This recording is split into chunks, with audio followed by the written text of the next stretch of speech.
Genesis chapter 2. Thus the heavens and the earth were completed in all their vast array. By the seventh day, God had finished the work he had been doing. So on the seventh day he rested from all his work. Then God blessed the seventh day and made it holy, because on it he rested from all the work of creating that he had done. This is the account of the heavens and the earth when they were created, when the Lord God made the earth and the heavens. Now no shrub had yet appeared on the earth, and no plant had yet sprung up. For the Lord God had not sent rain on the earth, and there was no one to work the ground. But streams came up from the earth and watered the whole surface of the ground. Then the Lord God formed a man from the dust of the ground, and breathed into his nostrils the breath of life. And the man became a living being.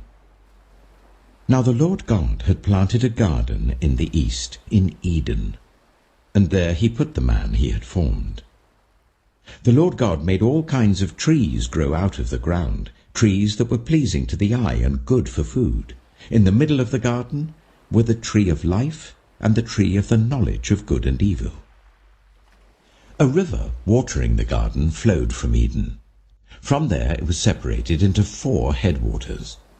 The name of the first is the Pishon. It winds through the entire land of Havilah, where there is gold. The gold of that land is good. Aromatic resin and onyx are also there. The name of the second river is the Gihon. It winds through the entire land of Cush. The name of the third river is the Tigris. It runs along the east side of Ashur, and the fourth river is the Euphrates. The Lord God took the man and put him in the Garden of Eden to work it and take care of it. And the Lord God commanded the man, "You are free to eat from any tree in the garden, but you must not eat from the tree of the knowledge of good and evil, for when you eat from it, you will certainly die." The Lord God said, "It is not good for the man to be alone. I will make a helper suitable for him." Now the Lord God had formed out of the ground all the wild animals and all the birds in the sky. He brought them to the man to see what he would name them, and whatever the man called each living creature, that was its name. So the man gave names to all the livestock, the birds in the sky, and all the wild animals. But for Adam no suitable helper was found. So the Lord God caused the man to fall into a deep sleep. And while he was sleeping, he took one of the man's ribs and then closed up the place with flesh. Then the Lord God made a woman from the rib he had taken out of the man, and he brought her to the man. The man said, "This is now bone of my bones and flesh of my flesh. She shall be called woman, for she was taken out of man." That is why a man leaves his father and mother and is united to his wife, and they become one flesh. Adam and his wife were both naked, and they felt no shame. Matthew chapter 2. After Jesus was born in Bethlehem in Judea during the time of King Herod, Magi from the east came to Jerusalem and asked, "Where is the one who has been born King of the Jews? We saw his star when it rose and have come to worship him." When King Herod heard this, he was disturbed, and all Jerusalem with him. When he had called together all the people's chief priests and teachers of the law, he asked them where the Messiah was to be born. "In Bethlehem in Judea," they replied, "for this is what the prophet has written.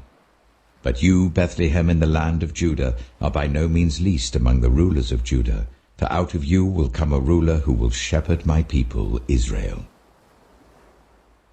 Then Herod called the Magi secretly, and found out from them the exact time the star had appeared.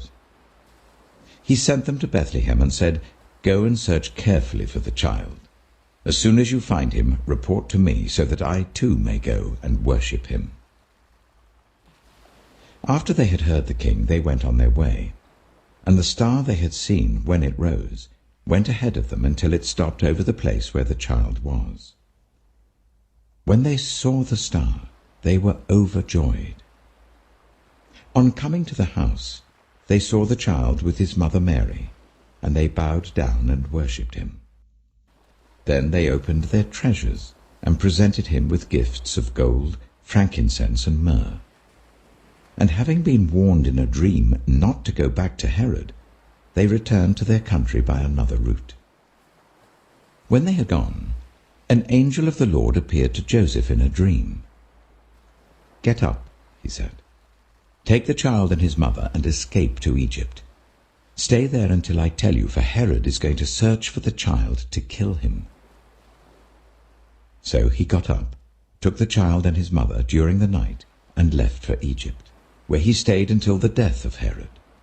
And so was fulfilled what the Lord had said through the prophet, "Out of Egypt I called my son." When Herod realized that he had been outwitted by the Magi, he was furious, and he gave orders to kill all the boys in Bethlehem and its vicinity who were 2 years old and under, in accordance with the time he had learned from the Magi. Then what was said through the prophet Jeremiah was fulfilled. "A voice is heard in Ramah, weeping and great mourning, Rachel weeping for her children and refusing to be comforted because they are no more."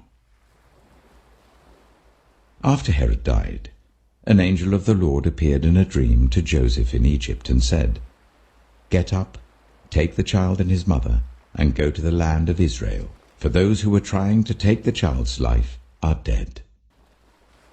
So he got up, took the child and his mother, and went to the land of Israel. But when he heard that Archelaus was reigning in Judea in place of his father Herod, he was afraid to go there. Having been warned in a dream, he withdrew to the district of Galilee, and he went and lived in a town called Nazareth. So was fulfilled what was said through the prophets, that he would be called a Nazarene.